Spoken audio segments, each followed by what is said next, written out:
Bueno, buenas noches, bienvenidos a nuestros alumnos que nos acompañan. Les comentamos que esta es una sesión de un curso prediplomado, de un diplomado en urgencias en enfermería que vamos a iniciar en el mes de septiembre. Este es uno de nuestros primeros cursos prediplomados y va enfocado en cuanto a los temas del servicio de urgencias. Bueno, pues yo me presento, muchos ya me conocen, pues soy el maestro Abel Ruiz, soy coordinador de cursos y diplomados de Agencia de Enfermería La Guadalupana y le damos la más cordial bienvenida. Y vamos a iniciar con este tema, un tema muy importante, la importancia del triage en urgencias, ¿no? Muchos de nosotros hemos estado en urgencias y a veces todos los pacientes quieren ser atendidos, pero ya, ¿no? O sea, sí, todos exigen a la atención, pero hay ciertos códigos en cuanto a la semaforización que utilizamos para ver quién sí amerita una atención urgente y quién puede esperar, ¿no?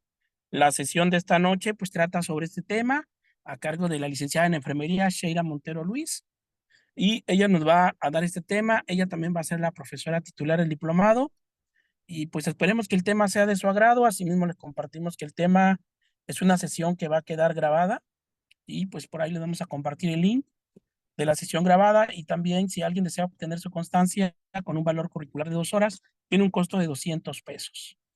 ¿Sí? Pues bueno, damos la bienvenida. Bienvenida, maestra. Adelante. Iniciamos la sesión de esta noche. Bienvenidos y bienvenidas todos. Hola, buenas noches nuevamente por aquí. No sé si se logra visualizar correctamente la pantalla. Es que en algunas ocasiones luego sale como algún punto negro. Solamente me confirman, por favor.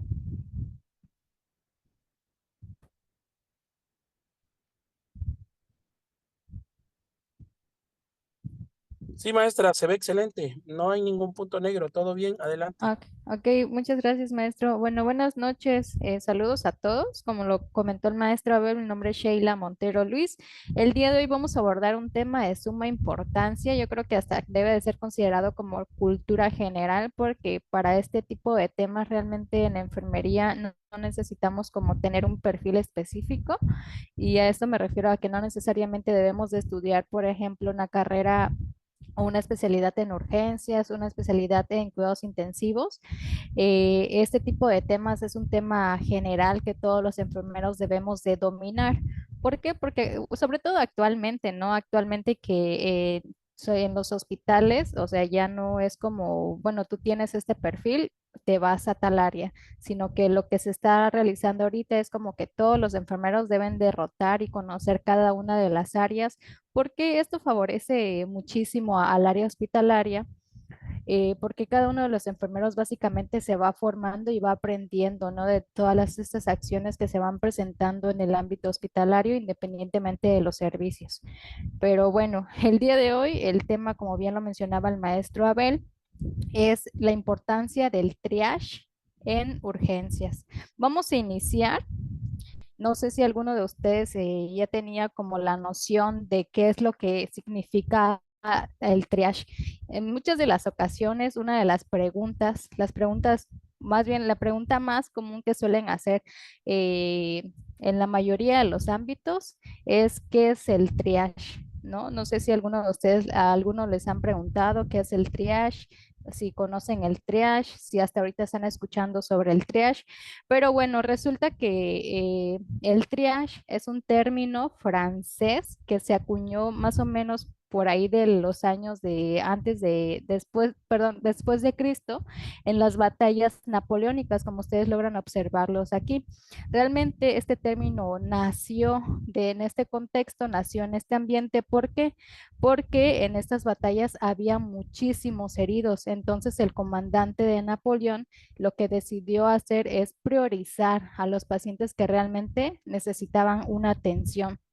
¿Por qué? Porque evidentemente no era lo mismo atender a una persona que pues ya veíamos que tenía más sangrado, que realmente estaba inconsciente, atender a una persona que, por ejemplo, sufrió algún tipo de fractura o bueno, ¿no? Entonces, a partir de ese contexto fue que se empezó a crear lo que es el contexto, perdón, lo que es el concepto de la palabra triage.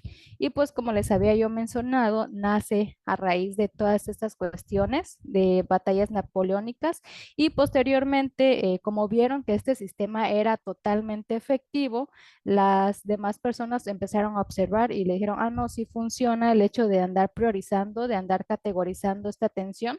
Y posteriormente, pues fue empezado a utilizarse en el ámbito hospitalario. No, que de hecho en algunas cuestiones, hasta en la misma vida personal de nosotros, llegamos a realizar un tipo de triage, es decir, un tipo de priorización.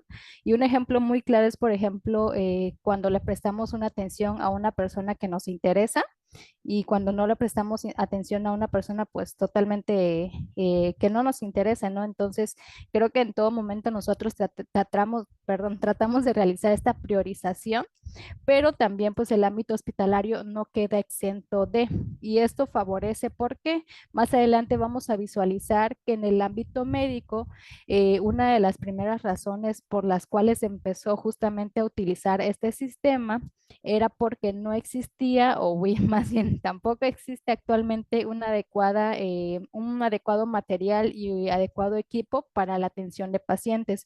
Entonces, ¿qué es lo que incluye este sistema de triage? Es justamente categorizar a los pacientes que necesitan la atención médica de forma inmediata. ¿Por qué? Porque su vida está dependiendo de esa atención, ¿no? Entonces, todos los elementos, todo el equipo médico, todos los materiales prácticamente se centran para la atención de ese paciente. Resulta muy importante empezar ahorita, ¿no?, a conocer este término. ¿Por qué?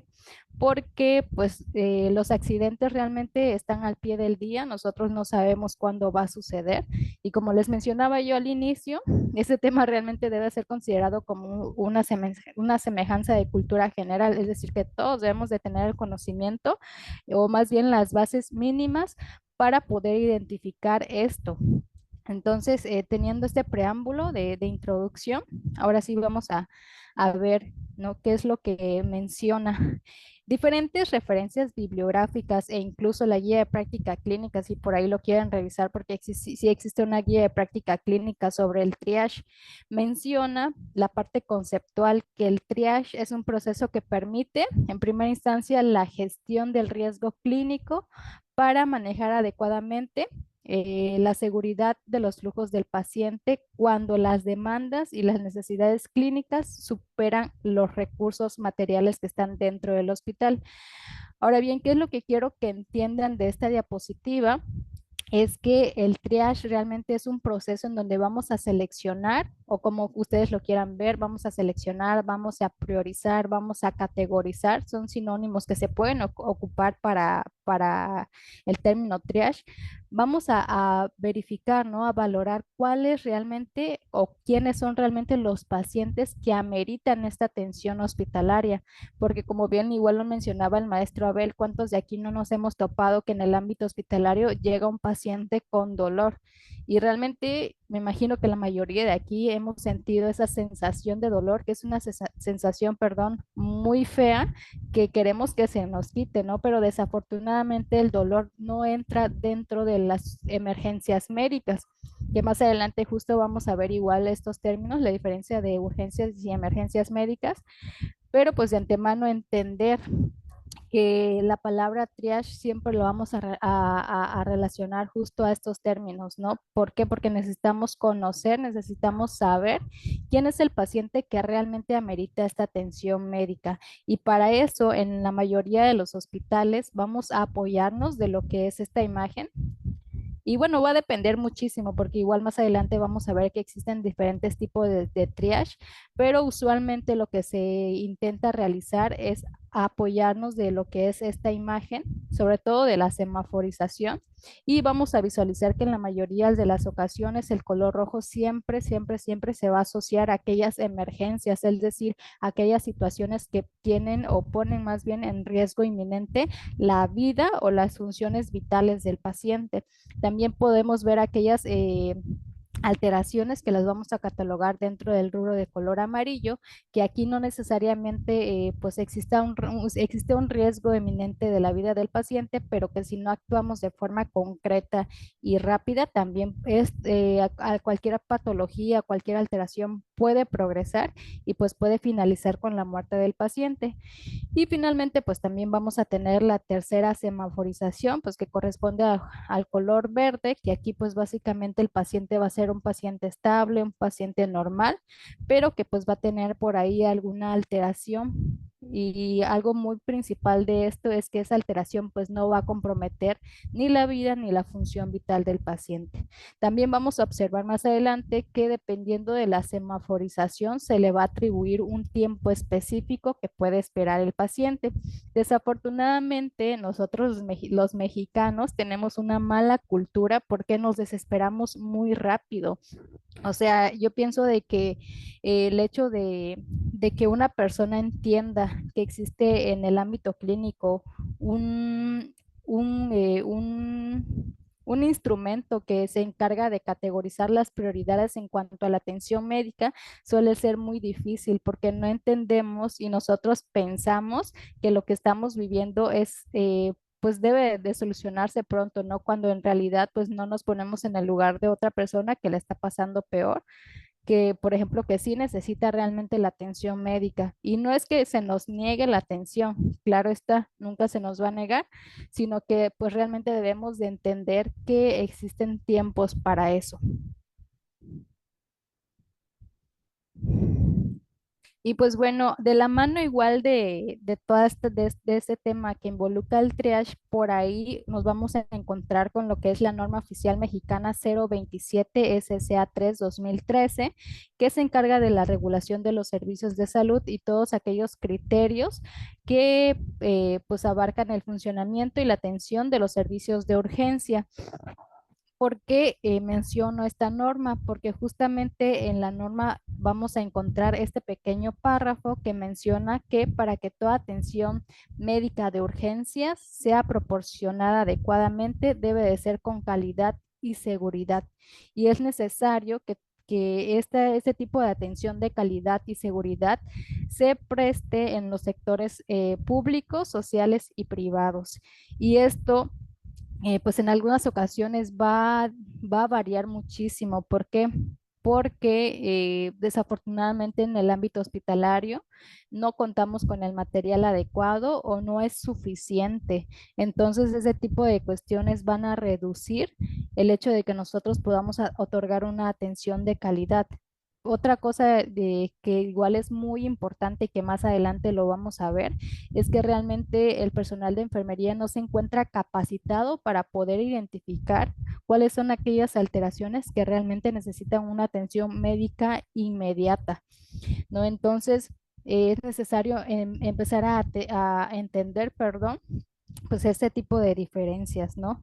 Y otra de las cuestiones igual que ponen como en riesgo esta atención al paciente es que pues desafortunadamente no contamos con los recursos humanos suficientes y necesarios, ¿no? Para la atención igual de este paciente.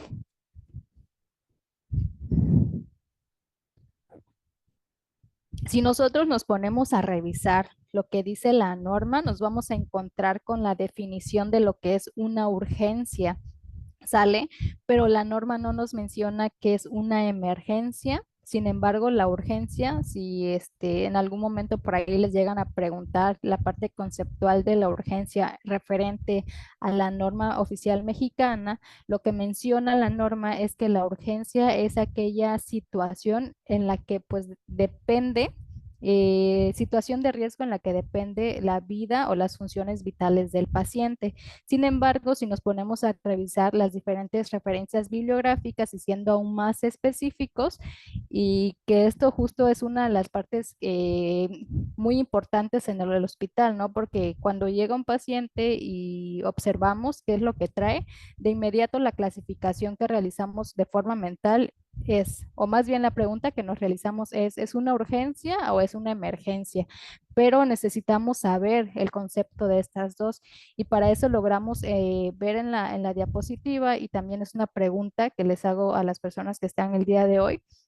Para ustedes, ¿qué es una urgencia y qué es una emergencia médica? Que supongo que en algún momento de su vida lo han escuchado.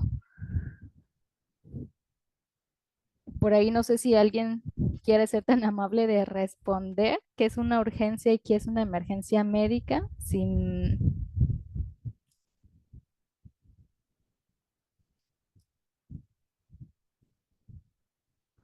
Ok, no sé si alguien o por medio del chat que quiera poner su conceptualización de urgencia y de emergencia.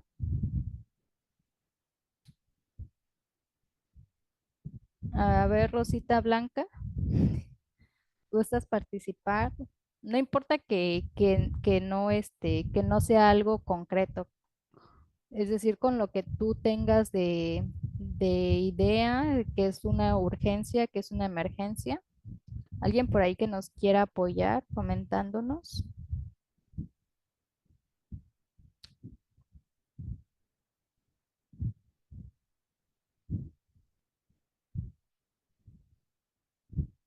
Pues bueno, yo creo que no hay ningún valiente.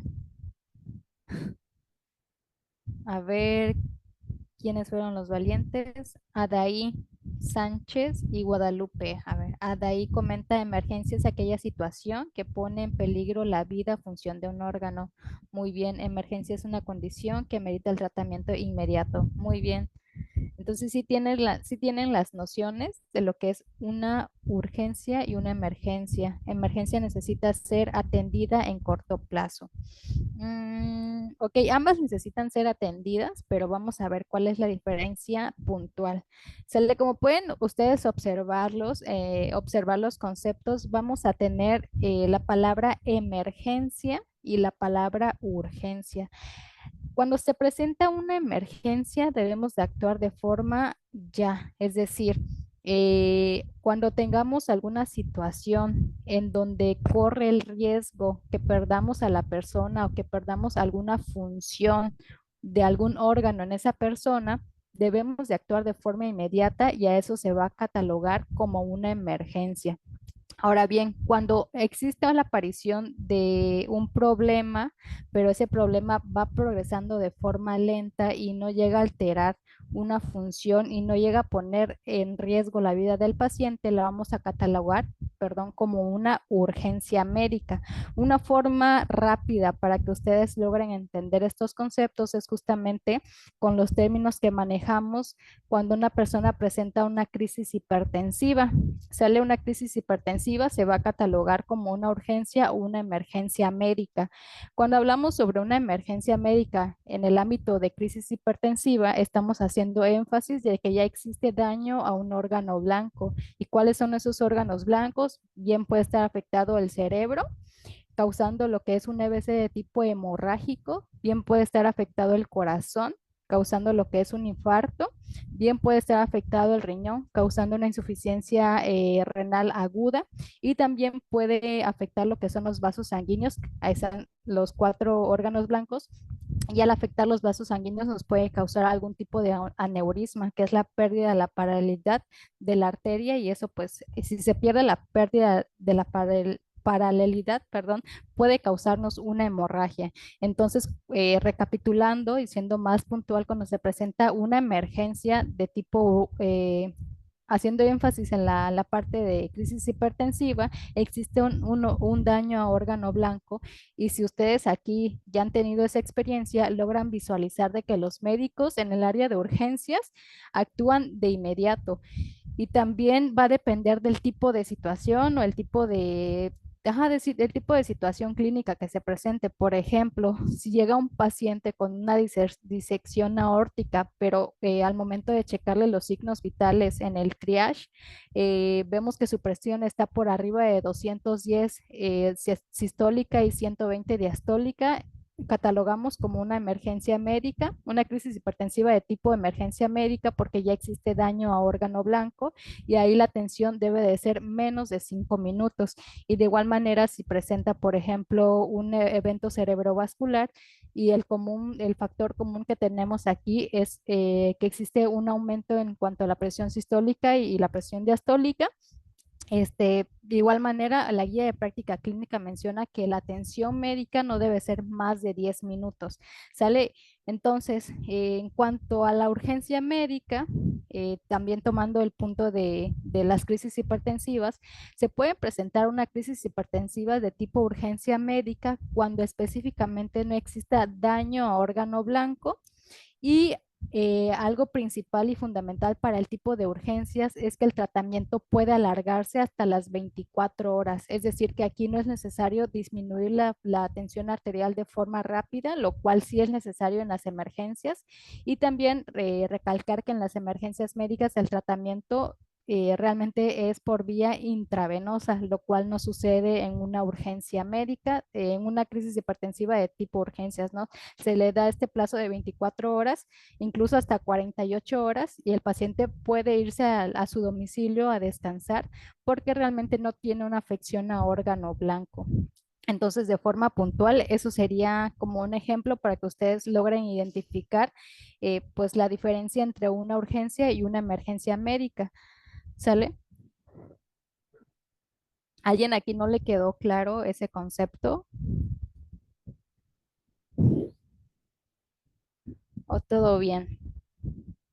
Y es muy importante empezar pues a identificar esto. ¿Por qué? Porque cuando estamos en el hospital, vemos que en el área de urgencias, y bueno, depende mucho del hospital, ¿no? Porque hay algunos hospitales que sí cuentan con el área de triage, o sea, con una estructura física delimitada. Hay otros hospitales que realmente no, nada más es un cuartito o una puerta lo separa. Y hay otros hospitales que sí, pues están más equipados y tienen su propia sala de triage y también cuentan con la sala de triage obstétrico, que también es muy importante y más adelante lo vamos a visualizar. Entonces es necesario que desde aquí empecemos con estos pequeños conceptos, nos pueden ayudar muchísimo más adelante para entender qué patologías nosotros vamos a darle esa importancia y debemos de priorizar la atención médica. Ahora bien, otros conceptos que ustedes pueden encontrarse en el ámbito hospitalario es la urgencia real y la urgencia sentida. Perdón, que como su propio nombre lo dice, una urgencia real es aquel padecimiento que pone en riesgo la vida de una persona o de una función vital.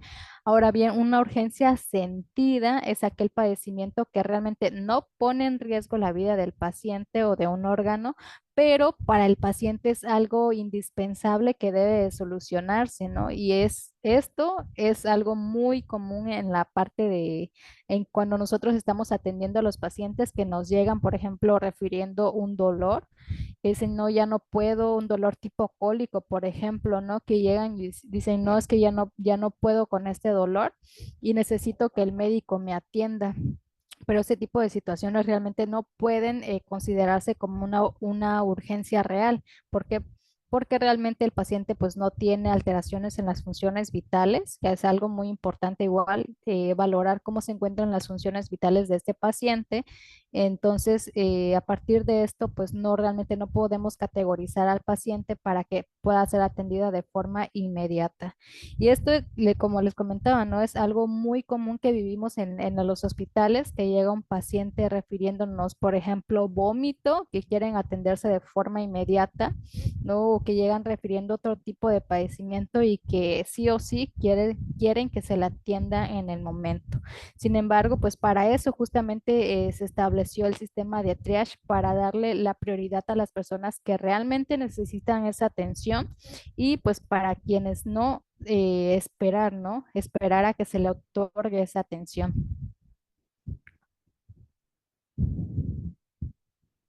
Ok, y algo muy importante que debemos empezar a considerar es este término que ustedes pueden visualizar en su pantalla, que es la práctica avanzada en enfermería. La práctica avanzada en enfermería no es más que aquella conceptualización que nosotros como profesionales de enfermería debemos de empezar a tomar decisiones en el ámbito hospitalario. ¿Y por qué les menciono esto? Y les voy a comentar justo un ejemplo que a mí, ok, perdón, que les voy a comentar justamente un ejemplo que yo logré visualizar cuando realizaba yo mi servicio social, ¿no? Que llegó, por ejemplo, un pediátrico que ya tenía 38.3 pues ya tenía fiebre, ¿no? El pediátrico. Entonces, para ese momento ya había un paciente en la sala de shock, o sea, todos los médicos estaban dándole la atención a ese paciente. Sin embargo, el personal de enfermería que se quedó en la sala de triage, pues él fue el encargado de recibir a este pacientito. Entonces, cuando se presente ese tipo de situaciones, básicamente nosotros como profesionales de enfermería debemos y tenemos la obligación de atender a ese paciente. Y pues realmente no está tan desfasado. ¿Por qué? Porque justamente en el catálogo de medicamentos básicos se menciona que nosotros como profesionales podemos otorgar el paracetamol, que es uno de los medicamentos pues que justamente están indicados para la fiebre en este caso, ¿no? Y pues si no, mínimo por medios físicos. Son cuestiones, son intervenciones que nosotros como profesionales de enfermería tenemos pues toda la facilidad de otorgar a un paciente. En ese momento, regresando al caso que les estaba yo comentando, pues justamente el enfermero tomó la decisión, como vio que los médicos estaban enfocados en algo más grave. Entonces el enfermero dijo, empezó a calcular la dosis de medicamento de paracetamol para pasárselo, para dárselo al pediátrico. Entonces ahí el enfermero, ¿qué hizo? El enfermero tomó la decisión para poder otorgar esta atención médica, ¿no? Entonces, nosotros como profesionales de enfermería en muchas de las situaciones y sobre todo haciendo énfasis en la sala de triage, debemos de tener esa certeza y sobre todo esa diserción clínica de poder identificar qué paciente sí y qué paciente puede esperar un poco más para la atención médica. Entonces, no se les olvide de que nosotros como profesionales también nos formamos para tomar lo que son decisiones en torno a la vida del paciente. Y este concepto que les estoy comentando no está tan desfasado porque a raíz de lo que fue el año 2015, como lo pueden observar en el siguiente, en la siguiente este artículo, en lo que es toda la región de Europa, España, se empezó justamente a hablar de este término, enfermería en la práctica avanzada. ¿Por qué? Porque se ha visto que existe la necesidad de que nosotros como profesionales empecemos a tomar decisiones que son complejas. Y lo menciono así porque justamente en el área de urgencias es en donde nosotros nos vemos como en esos aprietos de saber qué decisión tomar en torno a la vida del paciente. Pero para eso necesitamos primero tener un buen conocimiento sobre de todas aquellas patologías que pueden presentarse en el área de urgencias y tener esa certeza de que la decisión que estamos tomando de acuerdo a la situación clínica del paciente le va a favorecer, ¿no? Porque de nada sirve tomar una decisión y que lejos de que favorezca al paciente, termine perjudicándolo. Entonces, tener muy en claro el concepto de práctica avanzada. Les comentaba que este concepto se empezó a emplear en la región de España y hasta apenas ahorita, imagínense, casi 10 años después, estamos escuchando este término en México. Y este término, como les dije, ¿no? Se está empezando a emplear justamente en los servicios de urgencia y en triage. ¿Por qué? Porque necesitamos a profesionales que tomen decisiones correctas para poder salvaguardar la vida del paciente. Entonces, eso, no olvidar que nosotros como profesionales también podemos tomar decisiones en torno a la vida y a la situación clínica del paciente. Y pues para que vean, igual aquí, ya un poco aterrizando este concepto de en cuanto al conocimiento del triage, fue un estudio que se realizó en México en el año 2022 en la Universidad de México, en la UAM. Es un estudio que se le realizó al personal de enfermería sobre la importancia del conocimiento del triage, no en la atención hospitalaria en el área de urgencias. ¿Y cuál fue el resultado de este estudio? Para bien, supongo que fue para bien, se encontró que más del 90%, que fue de una población de 50 enfermeras, tenía un conocimiento adecuado, un conocimiento alto sobre el triage, es decir, que ese personal estaba ampliamente capacitado para poder brindar una adecuada atención médica, ¿no? Y también se menciona que en algunos casos no es aplicada correctamente el triage. ¿Por qué no es aplicado correctamente el triage? Ya sea en primera instancia por falta de conocimiento o porque realmente los profesionales no cuentan con la capacitación previa de. Entonces, por eso, justamente en eso recae la importancia de este tipo de capacitaciones, porque podemos aprender qué es lo nuevo, podemos aprender qué son las nuevas actualizaciones que se están empezando a emplear, justamente para poder brindar una adecuada atención, ¿no? Una atención de calidad. Entonces, solamente para que ustedes tomen en consideración esto. Y pues bueno, regresando nuevamente al término central, que es el triage, actualmente pues se están utilizando diferentes sistemas de triage. La mayoría se encuentra estructurado con 5 niveles, que más adelante vamos a ver que se categorizan o los vamos a identificar acorde a los colores, pero realmente de forma general este concepto de triage y algo que también es necesario entender es que no siempre lo urgente es grave y que no siempre lo grave es urgente, ¿sale? Y que es necesario empezar a clasificar a los pacientes dependiendo el grado de urgencia. Por ejemplo, ¿no? Un ejemplo para que puedan comprender un poquito más esto es cuando llega un paciente con dolor torácico. O sea, nosotros la parte de urgencias tenemos catalogado que el dolor torácico, perdón, es uno de los primeros signos que nosotros debemos de considerar para realizar un electrocardiograma al paciente. ¿Por qué? Porque desafortunadamente vivimos en México. México es uno de los países con altos índices de obesidad, altos índices de hipertensión, de dislipidemias, y que es lo primero que pensamos cuando un paciente llega a la sala de urgencias, refiriéndonos que existe un dolor en la parte precordial. Inmediatamente lo que pensamos es un infarto agudo de miocardio y es justamente esa la razón por la cual una de las primeras intervenciones del profesional de enfermería es realizar un electrocardiograma. Pero ¿qué pasa cuando ya realizamos el electro? Sale, por ejemplo, todas las ondas salen normales y lo que tenía el paciente solamente era un dolor de tipo muscular o una costocondritis. Entonces, por eso la frase de no siempre lo urgente va a ser grave y no siempre lo grave va a ser urgente, ¿no? Es necesario igual apoyarnos de técnicas diagnósticas para poder empezar a definir y discernir ese tipo de situaciones. Y pues bueno, existen procesos para poder asignar las prioridades.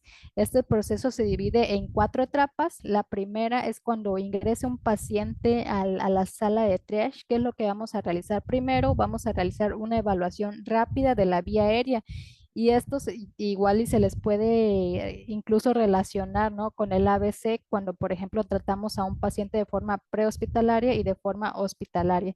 Una de las primeras actividades que nosotros realizamos siempre, siempre, siempre, siempre es la evaluación de la vía aérea, evaluación de la circulación, evaluación de la respiración del paciente.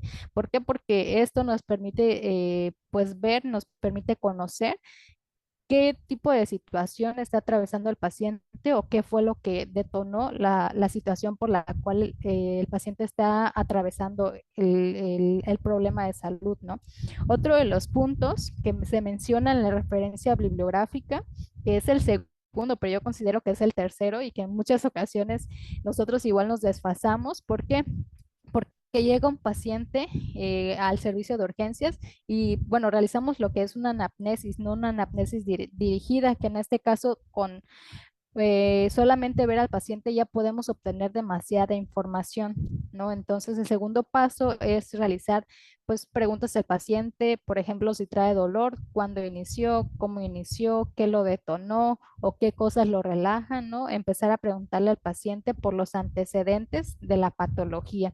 El tercer punto, el tercer paso es evaluar los signos vitales y los signos vitales es un rubro sumamente importante porque a partir de esa valoración nosotros vamos a poder estratificar en qué clasificación se encuentra el paciente y más adelante también vamos a ver cuáles son esos signos vitales que nosotros tomamos como referencia para decir, no, pues el paciente se encuentra en el rubro de color verde, es decir, no tiene ninguna alteración, o no, el paciente está en color rojo.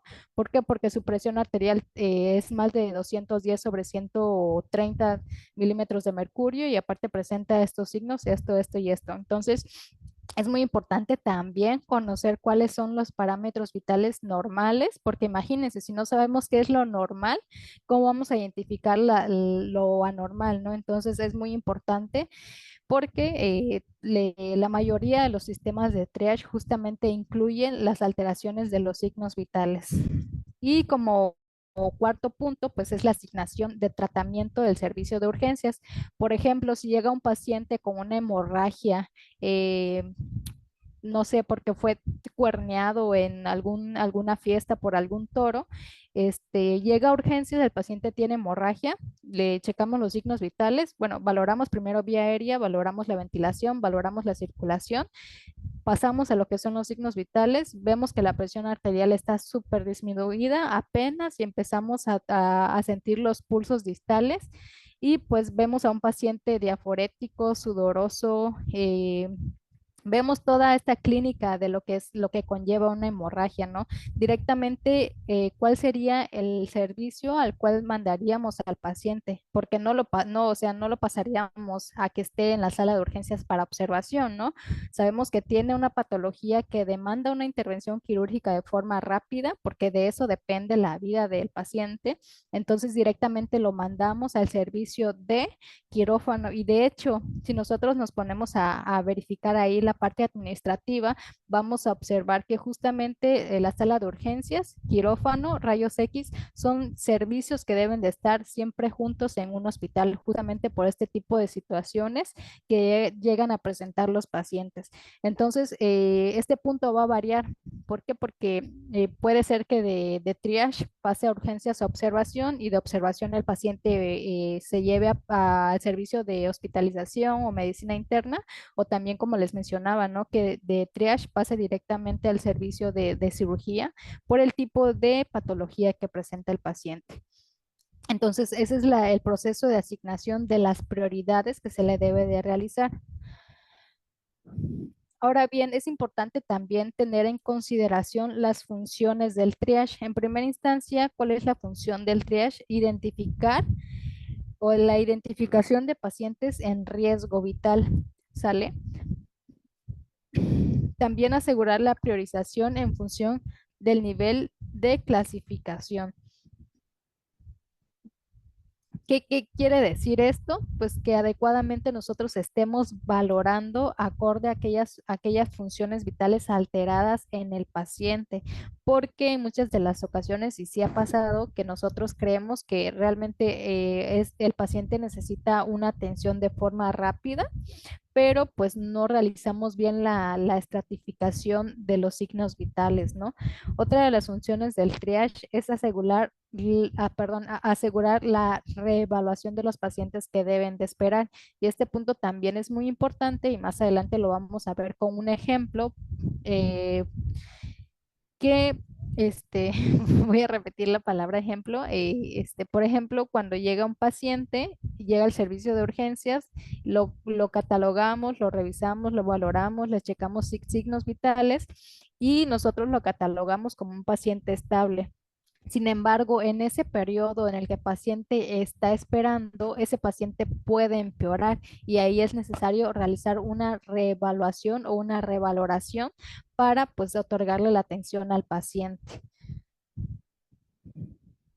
Ok, otra de las funciones del triage es decidir el área más apropiada para atender a los pacientes y es justamente el punto que acababa yo de mencionar, aportar información sobre el proceso asistencial y mejorar el flujo de pacientes y la congestión del servicio. Y es uno de los puntos muy importantes también, porque usualmente el servicio de urgencias siempre se va a encontrar lleno, ¿no? Que pacientes con gripa, pacientes con bronquitis, con rinitis alérgica, ahorita que bajó el aire aquí en el Istmo, ¿cuántos de esos pacientes no van a acudir al hospital porque tienen gripa, porque tienen dolor?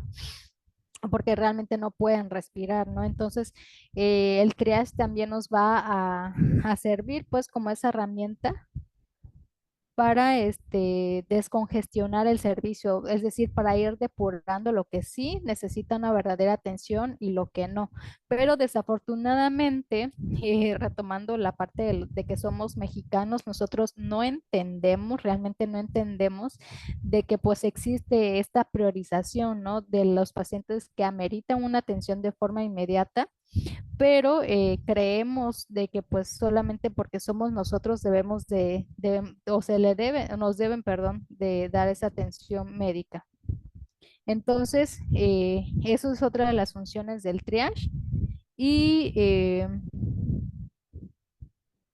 bueno, ahora sí vamos a entrar en los modelos del triage.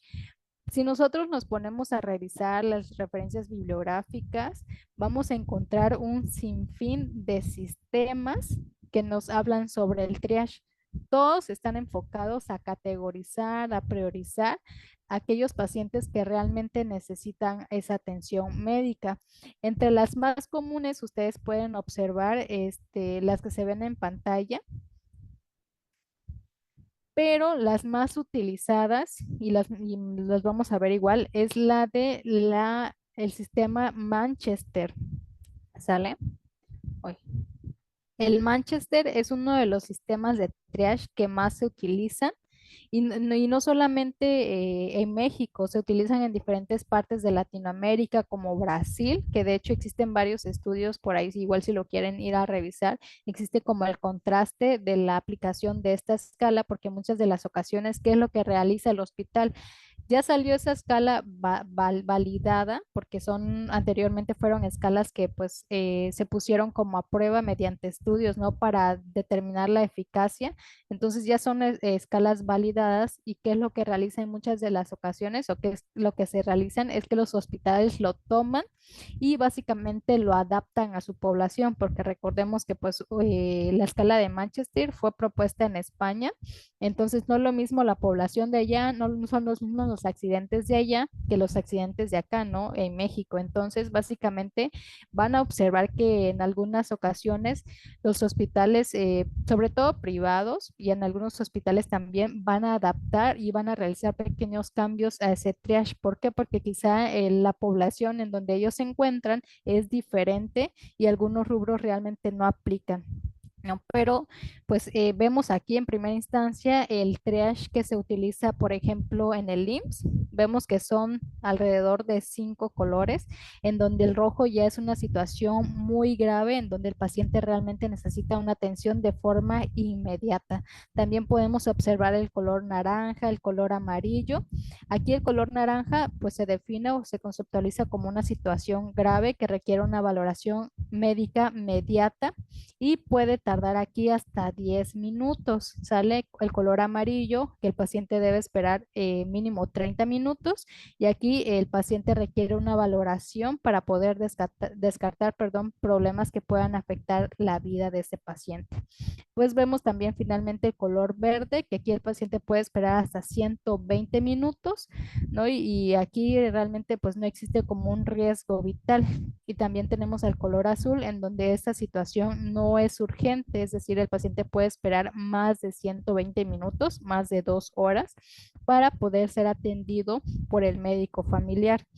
¿No? Y por aquí de este lado podemos observar que el Instituto Mexicano de Seguridad Social eh, pues se ha basado en dar esta atención mediante el modelo andorrano, que es un tipo de sistema de triage que se basa en esta estratificación de 5 colores para clasificar a los pacientes. Por otro lado, también podemos observar el tipo de triage que se utiliza, por ejemplo, en el ISSSTE.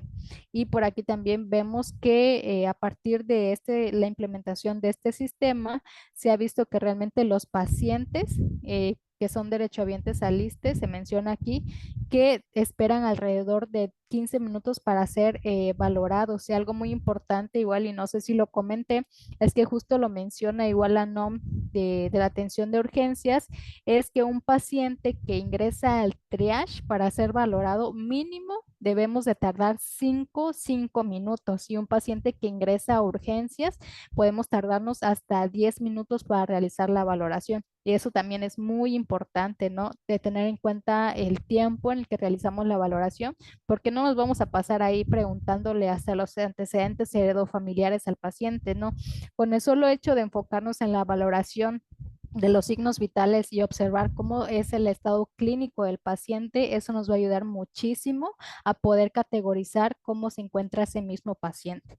Entonces, igual vemos aquí que el ISSSTE pues maneja una escala de estratificación dividida en tres, en color rojo, en color amarillo y en color verde. Y justamente a raíz de esto existen varios estudios porque que mencionan cuál es la eficacia de qué sistema de triage, es decir, cuál sistema es mejor. Y lo que se ha visto es que realmente los sistemas que son más cortos, como por ejemplo este que maneja el ISSSTE, en donde no hay tantos colores, es decir, por ejemplo, como el del IMSS, ¿no? Que es el ISSSTE es más concreto, aquí vemos que nada más hay rojo, amarillo y verde, y ya, o llegas grave o no llegas grave o llegas bien.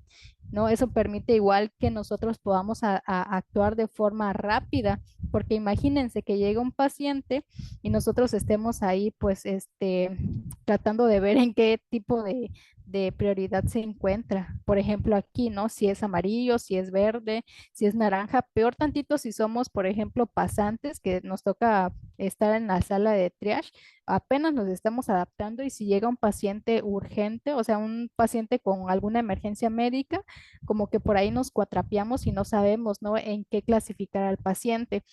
Y justo igual les comento que existe otro estudio que se encargó de verificar o de valorar más que nada el triage realizado solamente por el personal de enfermería.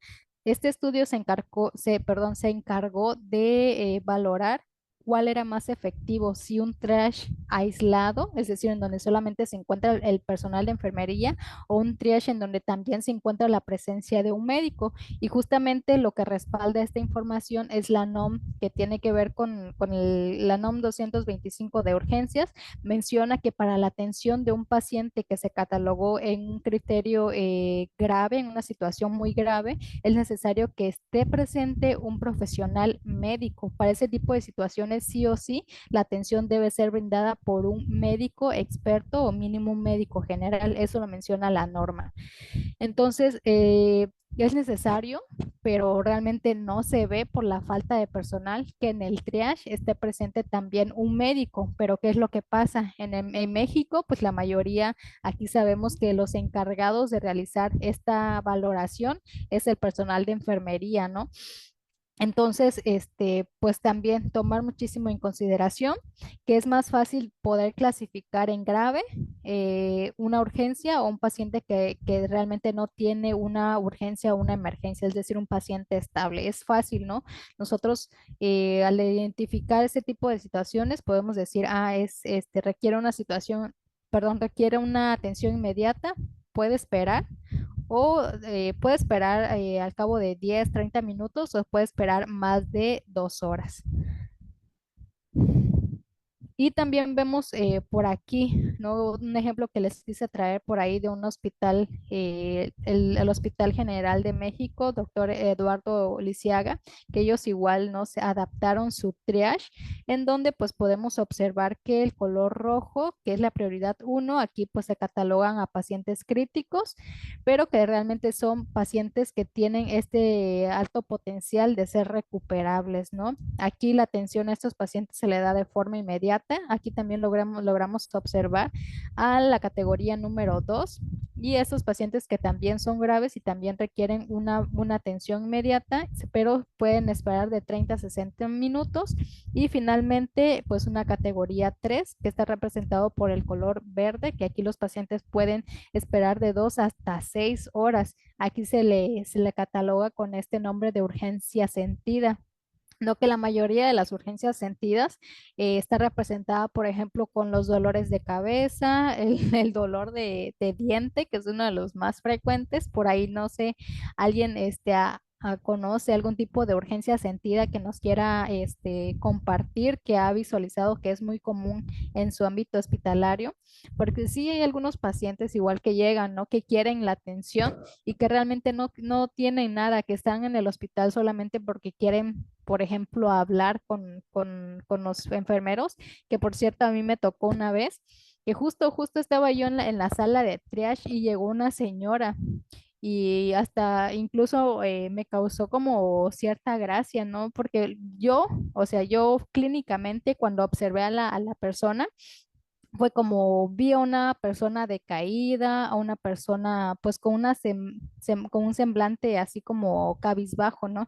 Entonces dije, pues ha de tener como la presión alta, lo primero que pensé, porque era una persona ya grande. Y al momento de estarla checando, le pregunté el motivo de consulta y le pregunté, ¿no? Que cuál era la razón por la que había acudido al hospital y simplemente me dijo, es que no tengo ganas. Y o sea, ese tipo de situaciones igual como que nos queda pensando, nos da como esta parte de pensar, ¿no? Que realmente es una persona que necesita la atención o solamente está aquí porque quiera tener una atención, pero no una atención médica, ¿no? Es más bien como al ámbito psicológico, que por ahí igual ustedes igual pueden encontrarse con ese tipo de experiencias y también por ahí igual si lo quieren investigar, existe un triage en el ámbito psicológico, es decir, existe la estratificación, la priorización de aquellas alteraciones mentales, por ahí igual si lo quieren investigar, pero pues no dejar de lado, ¿no? Y bueno, siempre tener en claro que el triage es justamente esta herramienta de la cual nosotros nos vamos a apoyar para poder clasificar la situación clínica del paciente. Y pues bueno, como lo menciona la guía de práctica clínica, esta sí es información de la guía de práctica clínica. Existe lo que es un algoritmo del modelo de triage que se utiliza igual, que es el rojo, amarillo y verde, que es la urgencia no calificada. Sale aquí en la parte de color rojo, que es la emergencia. No olviden que la emergencia es aquella alteración que pone en riesgo la vida o las funciones vitales del paciente. Y por el contrario, el color verde o es no es ni una emergencia ni una urgencia, ¿sale? Y aquí el color amarillo, pues es una alteración o es aquí el paciente pues va a tener una alteración, pero no va a correr en riesgo la vida o alguna función, ¿sale? Entonces, como bien nos menciona aquí, dice que son eventos que ponen en peligro, perdón, la vida o la función de un órgano de forma aguda y debe ser atendida por lo menos dentro de los 10 minutos al llegar el paciente en urgencias. Aquí vemos como una pequeña tablita que menciona justamente las constantes vitales y algo también sumamente primordial, perdón, recordar es siempre que se va a valorar la presión arterial. La presión arterial es uno de los parámetros vitales más importantes que se valoran, sobre todo en el ámbito clínico. No, con esto no quiero decir que las demás constantes no son, pues, importantes, pues por algo se consideran como constantes vitales, pero una de las que sí le debemos tomar atención es la presión arterial y también, a pesar de que no se menciona en esta tablita, es también los niveles de glucosa que presenta el paciente. Sobre todo, ¿por qué? Porque les mencionaba yo al inicio, vivimos en un país en donde el paciente diabético, paciente con dislipidemia y sobre todo no tenemos la cultura de llevar una adecuada adherencia terapéutica. Entonces, igual debemos de tomar en cuenta los niveles de glucosa que presenta el paciente porque también es muy común que los pacientes lleguen con niveles de 400, ¿no? Al servicio de urgencias. Entonces, también debemos de valorar ese punto que es muy importante. En cuanto a la parte amarilla, que son las urgencias, son aquellas condiciones en las cuales el paciente puede deteriorarse llegando a poner en peligro la vida o función alguna de el mismo paciente y aquí el paciente puede esperar de 30 a 60 minutos.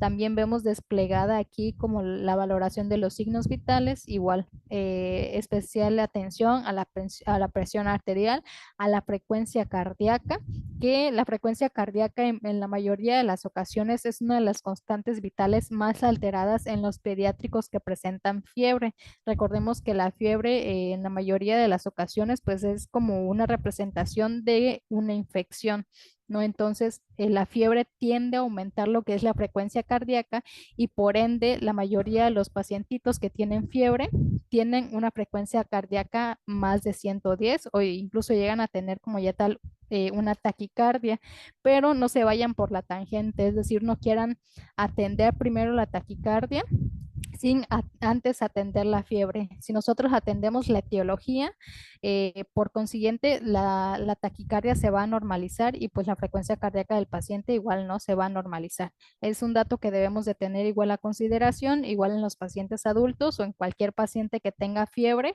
tengan en cuenta que muy seguramente el signo vital, otro signo vital que también va a estar alterado es la frecuencia cardíaca, que vamos a encontrar una taquicardia.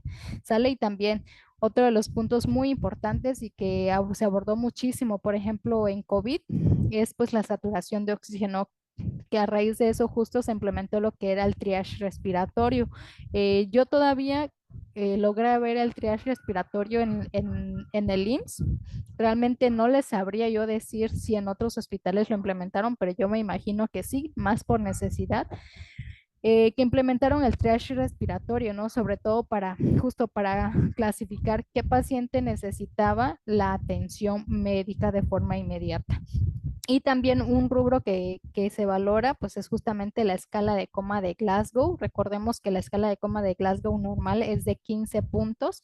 Una escala de coma de Glasgow menor a 8, recordemos que ya el paciente necesita una intubación, ¿sale? Porque aquí el paciente pues realmente ya no tiene, o sí tiene respuesta verbal, sí tiene respuesta motora, sí tiene respuesta ocular, pero están totalmente disminuidas y por consiguiente el paciente aquí ya tiene la indicación de ser intubado.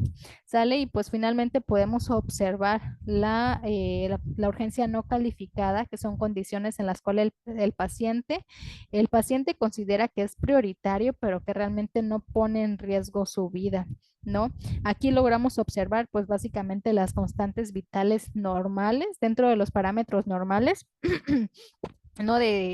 Por ejemplo, la tensión arterial de 120 sobre 80, que es lo normal y lo que marca la NOM 030, la frecuencia cardíaca igual entre los límites de 60 a 100, aquí lo menciona a 80, pero hasta 100 es lo normal. La frecuencia respiratoria por minuto, esto igual es muy importante, creo que uno de los signos vitales que realmente casi no le prestamos como la atención que merece es la frecuencia respiratoria, pero no olviden que, por ejemplo, algunos pacientes llegan con alteraciones en la frecuencia respiratoria, sobre todo pacientes diabéticos, y haciendo énfasis a pacientes que tienen, por ejemplo, una cetoacidosis diabética, vamos a tener descompensaciones muy graves en lo que es la frecuencia cardíaca, ¿no? Entonces, perdón, la frecuencia respiratoria. La temperatura axilar, pues dentro de los límites normales, la glicemia capilar. Si nos vamos por la parte de lo que menciona la Asociación Mexicana de Diabetes, pues aquí ya estamos hablando de de aquí, de 125, ya estamos hablando quizá de un estado prediabético.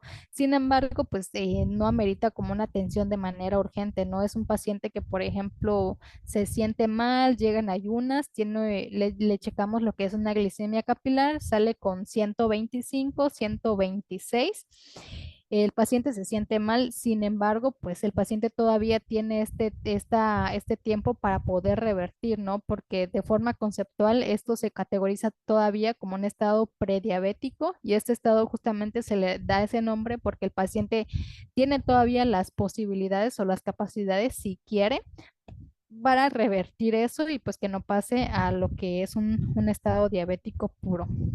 Y pues finalmente la escala de coma de Glasgow, lo normal es de 13 a 15 puntos, entonces aquí el paciente va a estar consciente, va a estar estable y va a estar en estado alerta, ¿no? Y aquí vemos lo que es cada una de las ejemplificaciones de este rubro. Por ejemplo, si catalogamos al paciente en la parte de emergencias, es decir, en el color rojo, aquí qué situaciones se pueden presentar para decir, no, este paciente lo vamos a catalogar como una emergencia en el color rojo. Cuando un paciente nos llegue con paro cardiorrespiratorio, cuando un paciente llegue, por ejemplo, con algún tipo de traumatismo, algún tipo de hemorragia, algún tipo de alteración neurológica, pérdida de la visión, dificultad respiratoria, vamos a catalogarlo como una emergencia. Sobre todo la dificultad respiratoria, por ejemplo, en contextos de COVID, sí o sí debe ser catalogado como una emergencia médica, ¿no? Palidez, diaforesis, taquicardia, hipotensión, sobre todo hipotensión. ¿Por qué?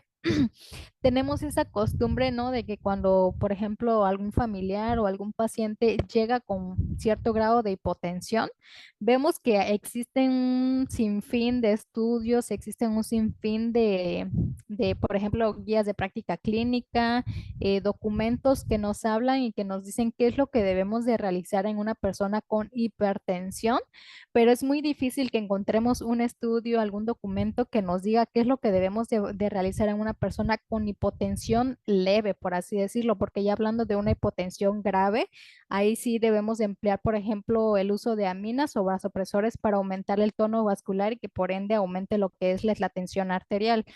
Entonces, les digo, si encontramos a un paciente con una hipotensión leve, es muy difícil saber qué hacer, ¿no? Y para eso, pues realmente no encontramos información hasta que ya la hipotensión progresa a un estado ya más grave, más severo. Y aquí es en donde sí, como les comentaba, debemos de apoyarnos, por ejemplo, de fármacos como las aminas o los vasopresores o incluso los inotrópicos, perdón. No, otro de los puntos, pues, es que el paciente presente un pulso en extremidad ausente, que este pulso en extremidad ausente va muy relacionado a, por ejemplo, al tipo de paro cardiorrespiratorio, ¿no? Debemos igual saber identificar qué tipo de trazo eléctrico presenta el paciente, porque recordemos que existen dos tipos de trazos, ¿no? Los trazos no desfibrilables y los trazos desfibrilables, que en los no desfibrilables justamente tenemos a la actividad eléctrica sin pulso y esta actividad eléctrica sin pulso es justamente cualquier actividad eléctrica que nosotros logremos visualizar en el monitor, pero la característica principal es que el paciente no va a tener el pulso, es decir, el corazón sí va a estar trabajando, pero no se va a ver no se va a ver reflejado en los pulsos y por eso no va a existir pulso adecuadamente en el paciente. Sale coloración fría, dolor y con cambios de coloración. Algún tipo de trauma mayor y esto haciendo énfasis en el ámbito perdón, prehospitalitorio. Ay, perdón. Prehospitalario, perdón. A veces me confundo. Haciendo énfasis al ámbito prehospitalario, que es en donde ocurren la mayor cantidad de accidentes, ¿no? Por ejemplo, algún tipo de trauma de tórax, algún tipo de trauma cervical, sobre todo en la parte torácica, que es en donde encontramos pues el corazón, los pulmones, que nos pueden llegar a causar, por ejemplo, una, lo que es un neumotórax a tensión, ¿no? Por ejemplo, eso sí son emergencias que deben de ser atendidas, por ejemplo, directamente en el quirófano para descomprimir y sacar todo el aire o hemotórax, y en este caso lo que se le acumuló al paciente fue sangre. Quemaduras que tengan más del 20% de la superficie corporal total o quemaduras eléctricas en áreas especiales, por ejemplo, conjuntivas, ¿no? Como los ojos, la boca, no sé, la región del cuello, es decir, si zonas anatómicas en donde sí se comprometa la vida del paciente, ¿no? Otros ejemplos de las urgencias, por ejemplo, aquí sería cefaleas sin signos neurológicos. ¿A qué nos referimos sin signos neurológicos? Es decir, que el paciente no presente pérdida de la visión, no presente, por ejemplo, dificultad para caminar, porque cuando existe cefalea con alteraciones neurológicas, comúnmente se asocia a lo que son eventos cerebrovasculares.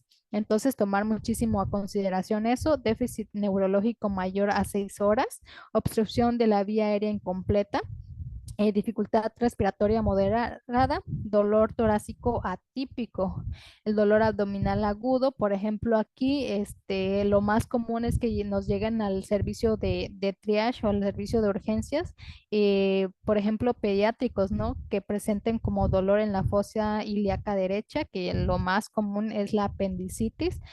Entonces, igual se puede atender, sí, pero igual se debe de valorar muchísimo la historia de la enfermedad. ¿Por qué? Porque, por ejemplo, si el paciente inicia hoy con dolor agudo abdominal, bueno, sabemos que la fisiopatología de la apendicitis nos dice que la apendicitis inicia con un dolor difuso, ¿no? Al cabo de unas horas se va localizando más y si no se atiende, pues ese apéndice se puede llegar a perforar y puede llegar a producir una peritonitis. Entonces, imaginémonos que el paciente llega hoy, inicia con dolor y afortunadamente se le puede realizar estudios como por ejemplo la química sanguínea y detectamos una leucocitosis. Entonces vemos que sí, no asociamos la parte clínica con la parte de laboratorios y efectivamente logramos dar con el diagnóstico del paciente y bueno, ya dentro de las primeras horas pudimos saber que es una apendicitis, pero ¿qué pasa si llega un pacientito que nos dice, no, es que hace 3 o 4 días incluso inicié con este dolor y nos empieza a describir toda esta parte de la fisiopatología de la apendicitis y nosotros nos quedamos, no, pues ya necesita sí o sí ser intervenido de forma urgente.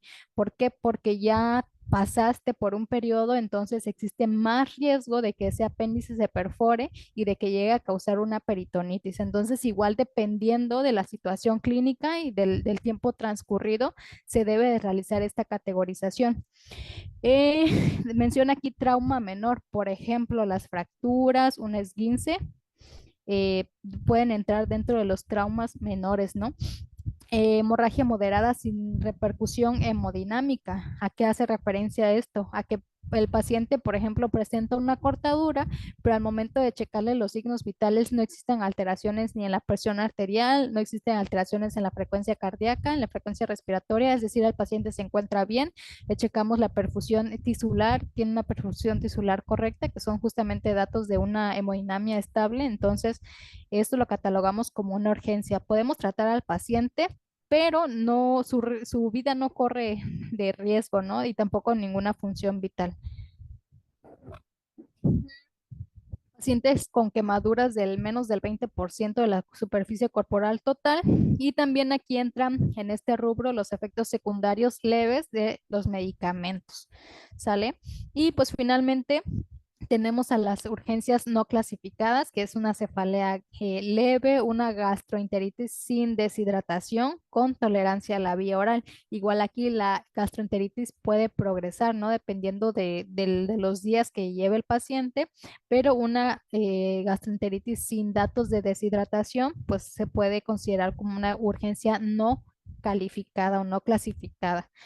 En este caso igual hay que diferenciar, ¿no? El grupo etario. ¿Por qué? Porque no es lo mismo que nos dé una deshidratación, por ejemplo, a un paciente de 30 años, ¿no? Que es un adulto joven, a un paciente, un paciente pediátrico quizá de 2 años, no es lo mismo. Entonces el grado de deshidratación va a ser diferente y también el grado de la presentación clínica va a ser diferente y por ende, pues la clasificación va a ser diferente.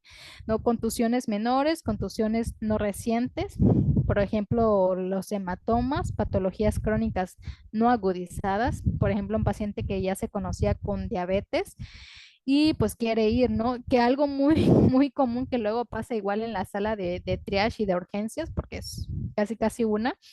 Llegan pacientes que por evitar la cola para pasar con su médico de cabecera, dicen que se sienten mal, pero nada más van porque se les acabó el medicamento, que son pacientes diabéticos o hipertensos que no quieren esperar y que van a la sala de triage y dicen que se sienten mal, que son diabéticos y qué es lo que realizamos. Primero descartamos, ¿no? Mediante la toma de una glicemia capilar y ahí desde entrada vemos de que sus niveles quizá y no se encuentren en los parámetros normales, pero no es la causa de la cual pues fue el paciente, ¿no?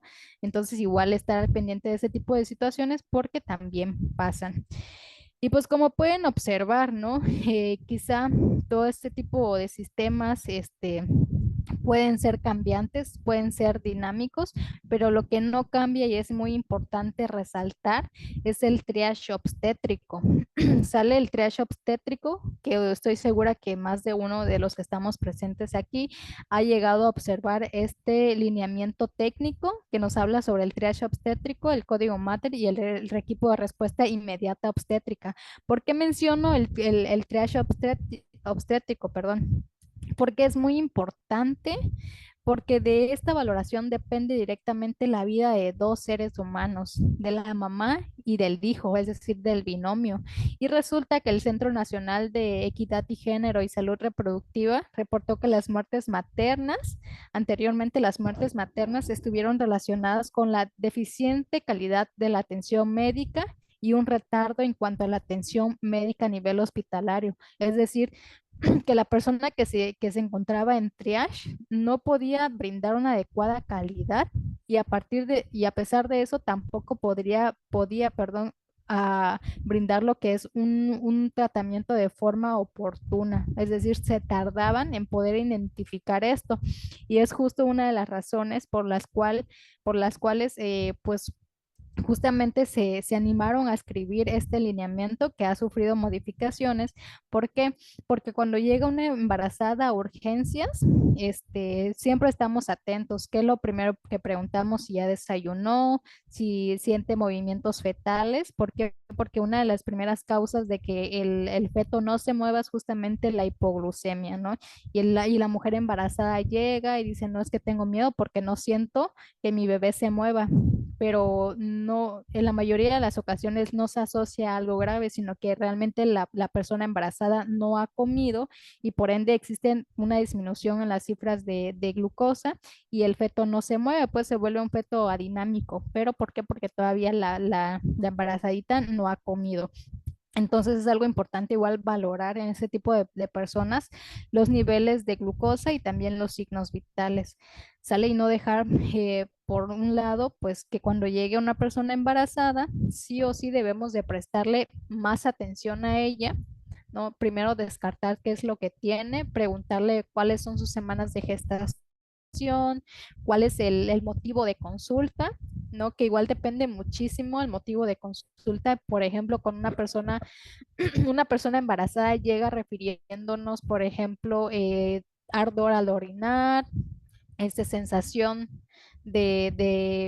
no sé, de calor, mal olor, y eso nos hace pensar justamente en una infección de vías urinarias, que por ejemplo en una persona normal, es decir, una persona que no está embarazada, pues todavía se puede tratar, ¿no? De forma paulatina, pero en una persona que está embarazada, una IBU se debe de tratar de forma inmediata. ¿Por qué? Porque esa IBU puede progresar, puede subir a lo que es la vagina, el canal vaginal, y puede llegar a lo que es a donde está el feto causando pues una infección, una corioapneitis, y de ahí pues para el feto se desencadenan un mar de afecciones y por eso algo muy simple debemos de darle importancia en una paciente embarazada.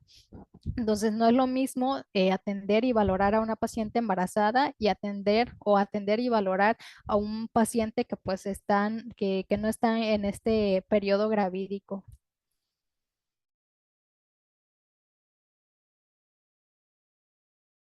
Algo también muy importante es que, por ejemplo, la mayoría de los formatos del triage, no sé si me están escuchando bien. ¿O están viendo bien la pantalla? Es que me parece que el internet está inestable. Sí, sí se escucha y sí se ve bien. Ah, ok, muchísimas gracias. Sí, bueno. Les comentaba, en los formatos de triage regularmente vamos a observar que se van a dividir en tres partes, ¿no? Como todo formato en el ámbito hospitalario, en primera instancia está el hábitos exterior. En la zona de triage igual, ¿no? En el formato de triage, perdón, hay un formato de hábitos exterior en donde vemos el nombre del paciente, la edad del paciente, datos meramente administrativos, ¿no? Que nos van a servir igual para poder identificar al paciente, la edad, el sexo, la religión, ¿no? Todos esos apartados que nosotros rellenamos, por ejemplo, cuando un paciente ingresa. Y otro de los rubros, perdón, es los signos vitales. ¿No? Y también se añade lo que es el motivo de consulta. Aquí debemos de valorar el motivo de consulta por el cual acude el paciente. Lo más común en pacientes, por ejemplo, de 15 años, de 15 a 65 años, son los traumatismos desencadenados por algún tipo de accidente automovilístico, ¿no? También vemos que el segundo motivo de consulta son causas gastrointestinales, esto haciendo énfasis, por ejemplo, en los pediátricos, en los menores de 5 años, en donde es muy común que ellos tengan algún tipo de infección gastrointestinal y también es un motivo muy frecuente de consulta a la atención médica, ¿no? Y por otra parte, igual logramos observar la edad. Podemos categorizar este triage en cuanto a la edad, por ejemplo, a menores de 1 año. Otro de los problemas que también atañe a este tipo de población, justamente los problemas respiratorios, ¿no? Que ellos son pues justamente la edad más susceptibles a desarrollar afecciones en las vías respiratorias. Como lo mencionaba, la edad de 15 a 59 años ellos pues son más propensos a sufrir accidentes y por ende a desencadenar algún tipo de traumatismo, ya sea craneal, cervical, torácico, algún tipo de traumatismo de miembros, ¿no? Tanto superiores como inferiores. Y también logramos visualizar que tenemos al tercer rubro, que son los mayores de 60 años, que aquí si bien pues no están exentos de los demás, de lo que son las patologías respiratorias, gastrointestinales y traumatismos, la causa más frecuente de los adultos en la sala de triage es justamente las enfermedades cardiovasculares. ¿Por qué? Porque pues ya atravesaron por este periodo de vida, ya desencadenaron por algún motivo, algún tipo de enfermedad crónico-degenerativa como la diabetes, la hipertensión, y el principal motivo de consulta de este grupo etario es justamente este tipo de enfermedades cardiovasculares. Ahora bien, mediante varios estudios que se han analizado en toda Latinoamérica, se ha observado que existe que el sexo que acude más a consultas es el sexo masculino. ¿Por qué?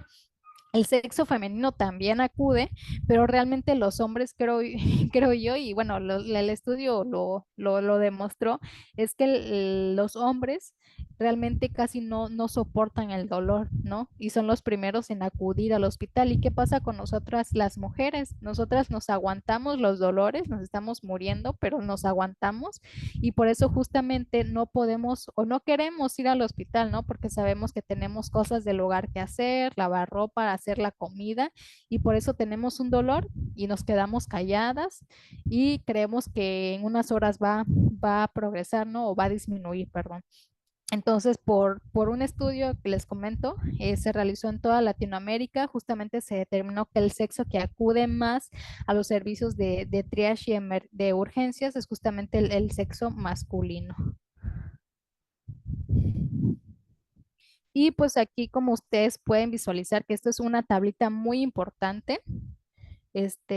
Si pueden por ahí tómenle alguna captura. ¿Por qué? Porque a partir de la valoración de los signos vitales, nosotros podemos estratificar y categorizar, ¿no? En qué color se encuentra el paciente. Por ejemplo, aquí tenemos a la tensión arterial. Anteriormente habíamos visto como tal las patologías y un ejemplo de los signos vitales, pero aquí se los resumo y es algo más concreto. Por ejemplo, aquí tenemos una tensión arterial que podemos catalogarlo como algo normal y en el rubro de color verde cuando un paciente nos llegue con 100 sistólica sobre 70 diastólica hasta 130 a 90 miligramos sobre, perdón, de 30 a 90 milímetros de mercurio, y esto también está pues de alguna forma apoyado en la NOM 030, que nos dice que la presión arterial limítrofe es hasta 129 sobre 89, ¿no? Que son cifras pues sumamente cercanas a la que vemos en pantalla. Y cuando un paciente llegue con estas cifras, pues también, ¿no? Catalogarlo en el ámbito verde. Pero ojo que siempre debemos de individualizar la atención. ¿Por qué? Porque llega a suceder que un paciente, por ejemplo, de complexión delgada, es decir, una persona sumamente delgada, para ella lo normal es manejar una presión arterial, por ejemplo, de 90 sobre 80, que en otros contextos, pues ya el paciente estaría básicamente con alteraciones hemodinámicas, ¿no? Como lo que ocurre en un paciente con shock, pero resulta que para esa paciente es totalmente normal, ella se siente bien, pero ¿qué pasa si la paciente llega, que, por ejemplo, con una presión de 120 sobre 80? Ella ya empieza con, por ejemplo, dolor de cabeza intenso, náuseas, que esos son uno de los signos principales de, por ejemplo, tensión arterial alta. Entonces, ¿qué pasa? No debemos de individualizar muchísimo cómo se encuentra el signo vital de esa persona y sobre todo preguntar cuál es lo normal que maneja, ¿no? Otro de los rubros es el amarillo, la tensión arterial aquí. Para catalogar en la parte amarilla, pues el paciente debe de estar entre los 150 sistólica, 90 diastólica, perdón, y 180 sistólica y 110 diastólica milímetros de mercurio. Si nos vamos a las referencias bibliográficas de las crisis hipertensivas, vamos a visualizar que algunas marcan que a partir de 180 sobre 110 ya es un tipo de crisis hipertensiva. Ahora sí que la diferencia lo daría la parte clínica, si es con daño a órgano blanco o sin daño a órgano blanco. Pero otras referencias bibliográficas internacionales mencionan que es a partir de 210, ¿no? Entonces, igual valorar muchísimo cuál es la clínica del paciente, cuáles son las cifras, porque ambas van de la mano. Y finalmente en la parte roja, perdón, aquí se me pasó, aquí debe de ir rojo. ¿Qué pasa cuando vamos a catalogar que realmente aquí la atención debe de ser de forma urgente cuando tengamos una presión arterial más de 190 y sobre 120 o menos de 50 sobre 20 milímetros de mercurio? Aquí un ejemplo, y retomo lo que había estado yo mencionando. Si llega un paciente, por ejemplo, con 180 sobre 110, pero vemos que tiene datos de daño a órgano blanco, o sea, no porque tenga 180, 110 y así lo marca la literatura, lo vamos a dejar esperando. No, no, no, sino que nos estamos valorándolo y por ende debemos de darle una atención inmediata. ¿Por qué? Porque ya sabemos que ese tipo de alteraciones, sobre todo hipertensivas, pueden dañar y pueden causar la muerte al paciente, ¿no? Entonces, no dejar de la mano la parte clínica, es decir, la presentación de signos y síntomas del paciente. Es bueno conocer esta parte de referencia bibliográfica, sí, pero también acompañarlo con la clínica del paciente. Y por el contrario, ¿no? Cuando nos llega una persona con 50, 120, que por lo general, este tipo de tensión arterial nosotros lo vamos a valorar muchísimo en los pacientes que tienen, por ejemplo, algún tipo de shock, ¿no? Ya sea hemorrágico, que es lo más frecuente, un tipo de shock cardiogénico, shock obstructivo, un shock escéptico, que por lo general los pacientes tienden a utilizar o más bien manejan, o más bien el cuerpo refleja, ¿no? Una tensión arterial menos de 50 sobre 20, ¿no? Otro de los signos vitales muy importantes es justamente la temperatura. Nosotros ya sabemos que la temperatura normal va de 36 a 37.5. En algunas referencias bibliográficas e incluso la OMS menciona que temperaturas por debajo de 36 grados centígrados, ya estamos hablando de un nivel de hipotermia, y también debemos de valorar, ¿no? En qué contexto estamos hablando, si es un paciente pediátrico, si es un paciente adulto, porque por ejemplo un paciente pediátrico, si ya estamos hablando de que tiene una temperatura de 36, no hombre, el paciente pediátrico está hipotérmico y ahí sí debemos de actuar rápido. ¿Por qué? Porque la hipotermia nos condiciona a que posiblemente se pueda desarrollar desarrollar lo que es un paro cardiorrespiratorio. Por eso es muy común que ustedes luego en el servicio de, por ejemplo, de quirófano o de pediatría o no sé, de neonatos, vean que luego pues calientan a los bebecitos, ¿no? ¿Por qué? Porque justamente pueden caer en hipotermia y de hipotermia pasan a lo que es un paro cardiorrespiratorio, que justamente si nos vamos a lo que es el algoritmo de la AJA, vamos a ver como un rubro en donde vienen las 5 Hs y las 5 Ts y justamente una de las Hs es la hipotermia, que puede desencadenar un paro cardiorrespiratorio. Por eso les comento, ¿no? Que es muy importante valorar de qué estamos hablando, si es un paciente pediátrico o si es un paciente adulto, ¿no? Y vamos a catalogarlo como una temperatura, ya en el ámbito amarillo, cuando tengamos mayor a 38 grados, cuando ya tengamos fiebre, y vamos a catalogarlo rojo cuando ya tengamos, por ejemplo, mayor a 40 grados, que ya sería una hiperpirexia, y menos de 35 grados, que aquí pues ya sería una hipotermia, ¿no? La frecuencia cardíaca igual es otro de los ámbitos o rubros muy importantes a valorar de los signos vitales. Lo normal que se maneja, pues bueno, es de 60 a 80, ¿no? Hasta 100 se acepta que sigue siendo normal. Para algunas instituciones, el hecho de ya llegar a 100, para ellos ya es taquicardia.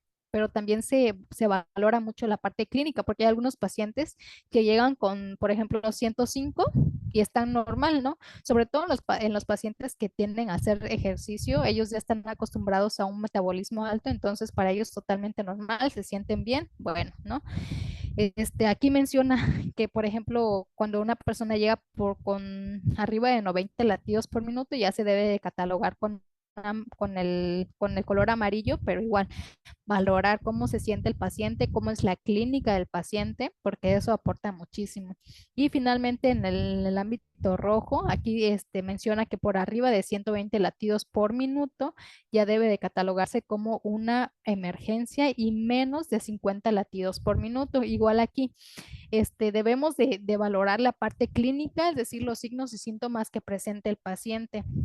No, porque en el ámbito hospitalario se tiene como este lema de que la clínica es lo que realmente debemos de atender, porque si un paciente, por ejemplo, tiene 120, 150 de frecuencia cardíaca y está totalmente estable, pues no amerita como tal una atención médica, ¿no? O sea, sí lo amerita, pero no de forma inmediata, sino que debemos de valorar la parte clínica con la valoración de los signos vitales. A eso es lo que voy, es lo que quiero que comprendan.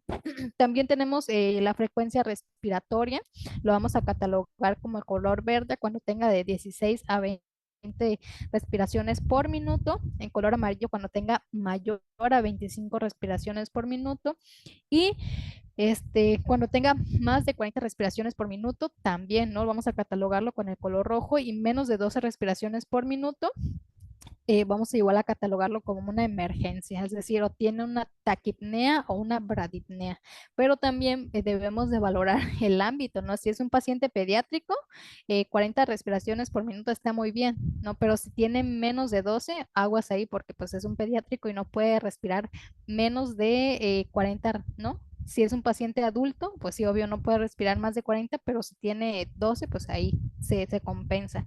Y finalmente, otro de los puntos muy importantes también que debemos de valorar si es una persona pediátrica, es un neonato sobre todo, o un adulto joven o adulto mayor, que es la glucosa. ¿No? La glucosa debemos de recordar que las cifras normales van de 70 a 110 miligramos sobre decilitros e incluso hasta menos de 125, que es justo el periodo prediabético, menos de 125, 100 pues todavía algunos médicos lo llegan a considerar normal, ¿no? Pero ¿qué pasa, por ejemplo, con una persona diabética, una persona que ya se conoce con diabetes y tiene 70?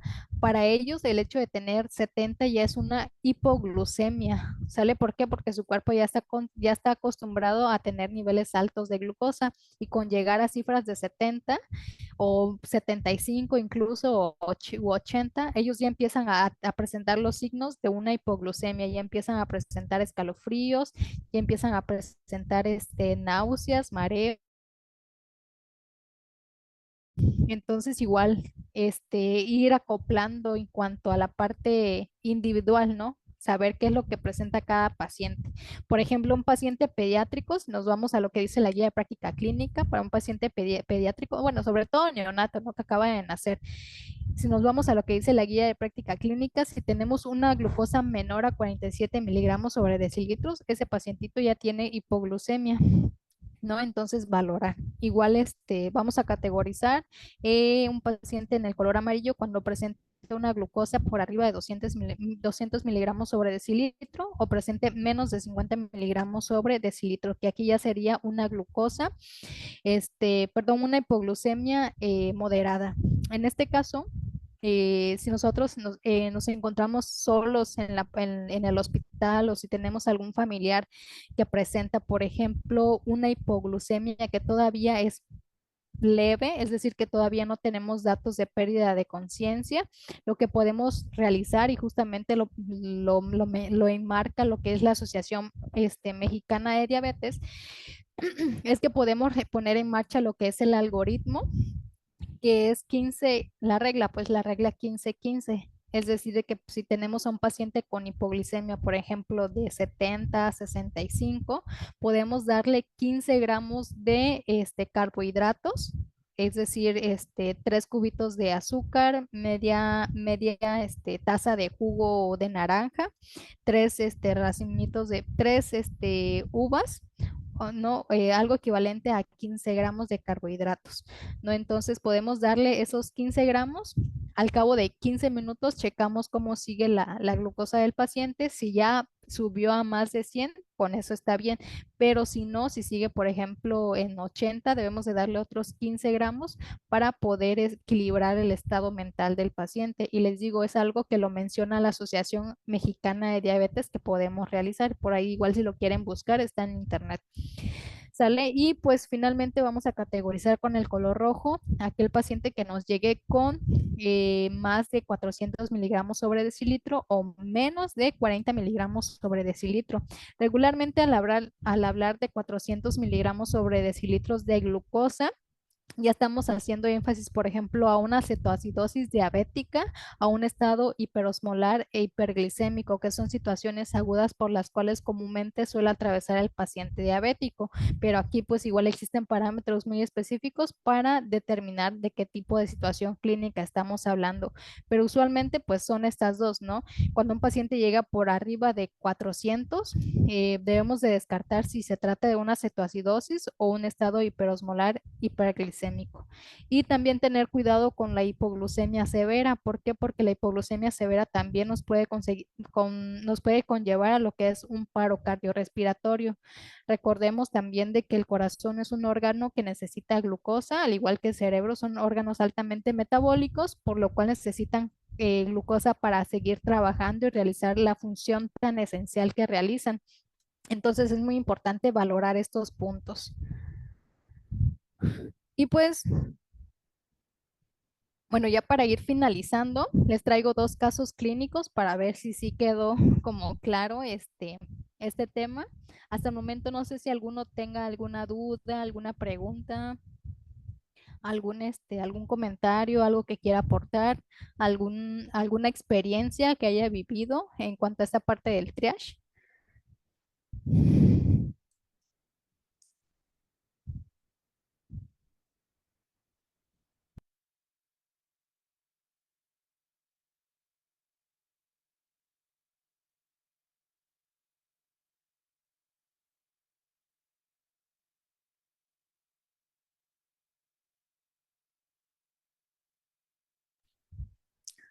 Ok, por ahí Adaía comenta que no tiene ninguna duda. Bueno, pues gracias. ¿Alguien más? ¿Alguna duda, alguna pregunta, algún comentario?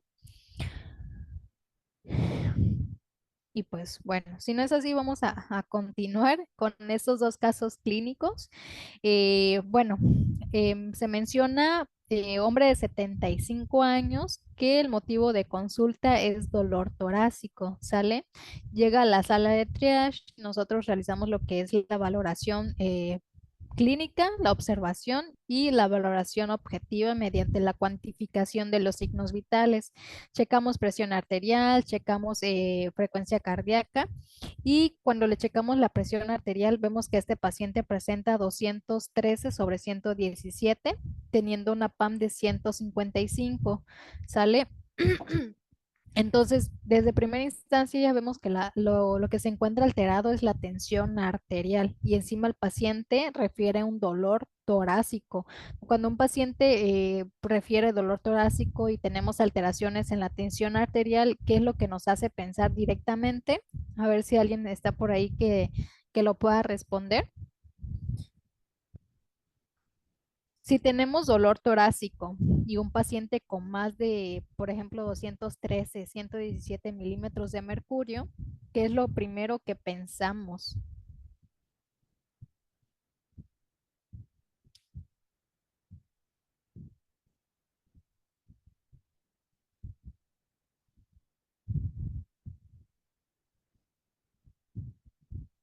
¿Alguien que guste responder?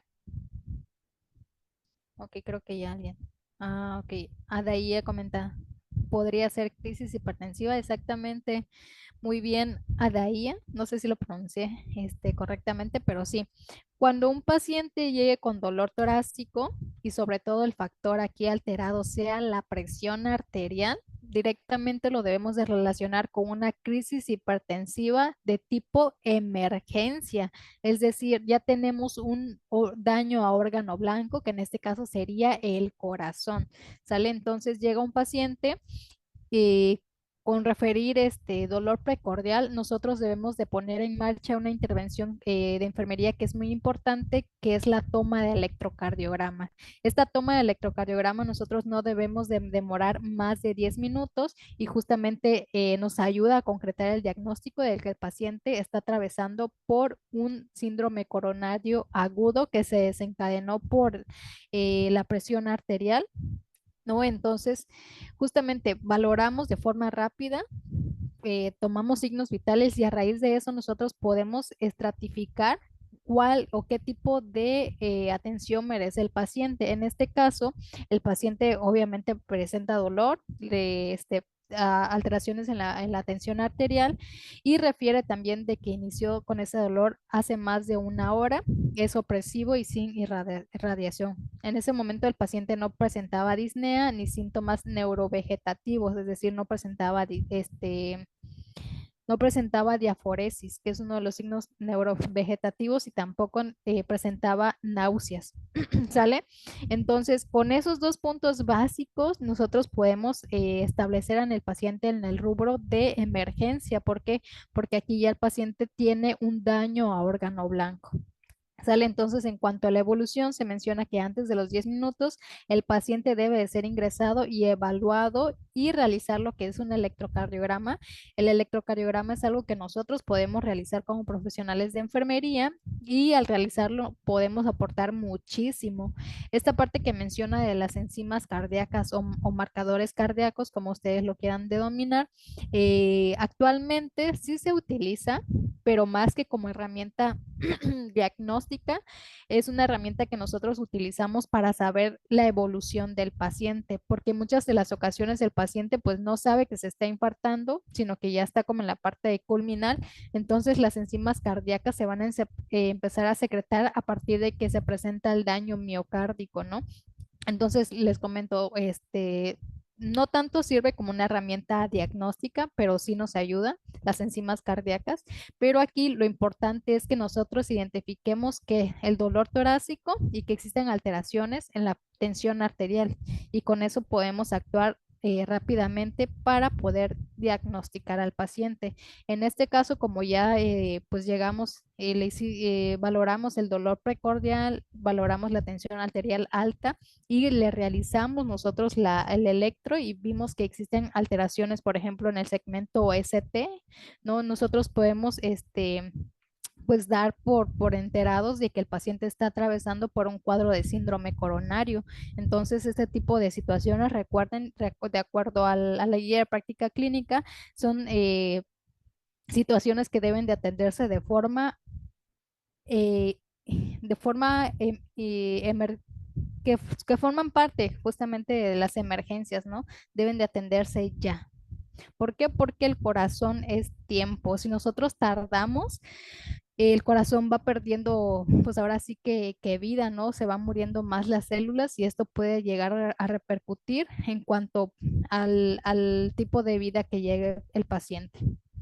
Y pues bueno, como último caso clínico, tenemos a un hombre de 26 años, acude al servicio de triage de urgencias por cefalea. Le realizamos la cuantificación de signos vitales. Tiene una frecuencia cardíaca de 80 latidos por minuto, una presión arterial de 120 sobre 60 latidos por minuto.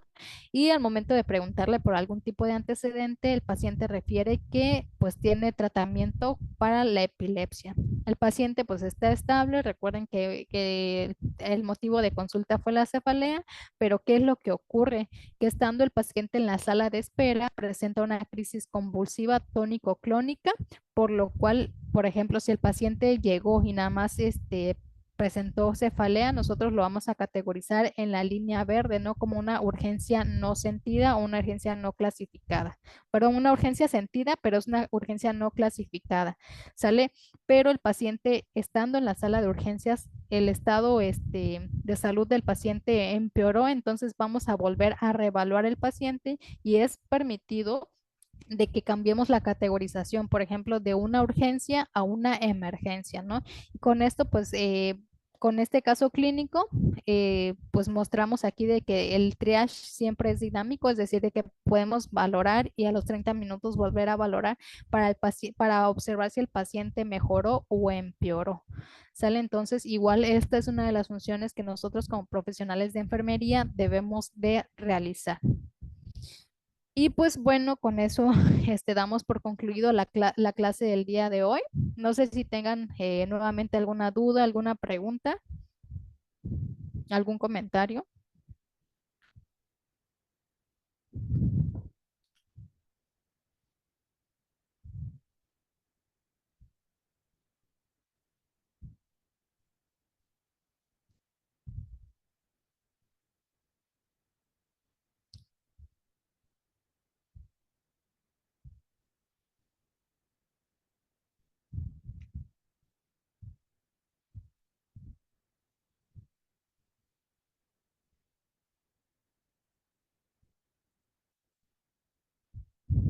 Ok, comenta de ahí. Muy interesante reforzar ese tema y gracias. No, pues gracias a ustedes que están aquí, que yo sé que luego algunos salen del trabajo o tienen otras cosas y están aquí al pendiente de la plática. Entonces, gracias por su tiempo. No sé, igual si tengan alguna otra pregunta.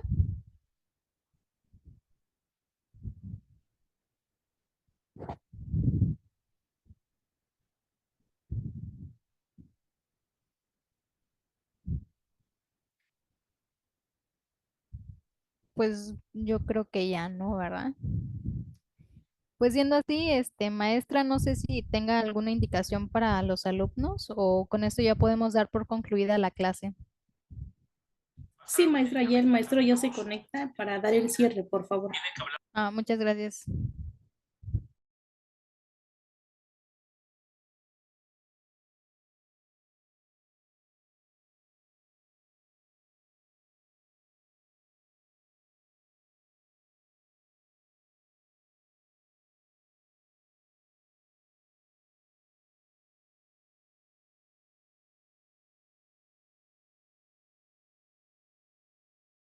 Terminó la sesión. Excelente, pues gracias alumnos por participar. Les comentaba por ahí en el chat que si alguien desea obtener la constancia con un valor curricular de 2 horas, tiene un costo de 200 pesos la constancia. Asimismo, esto es parte de un diplomado en enfermería en urgencias que vamos a iniciar en septiembre. Igual tenemos una beca muy especial para ustedes, inscripción gratis y mensualidad únicamente de 500 pesos. Por ahí les vamos a compartir nosotros en breve el cartel en los grupos de WhatsApp del diplomado. Es un diplomado en enfermería en urgencias que vamos a iniciar en el mes de septiembre.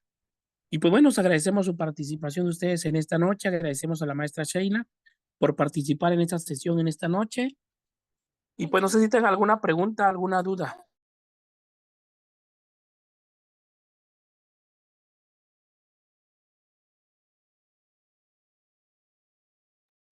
Creo que el tema quedó muy claro, ¿verdad? Pues bueno, que pasen una excelente noche. Muchas gracias, maestra Sheila. Buenas noches, cuídense mucho. Muchas gracias, maestro. Hasta luego. Gracias, buenas noches.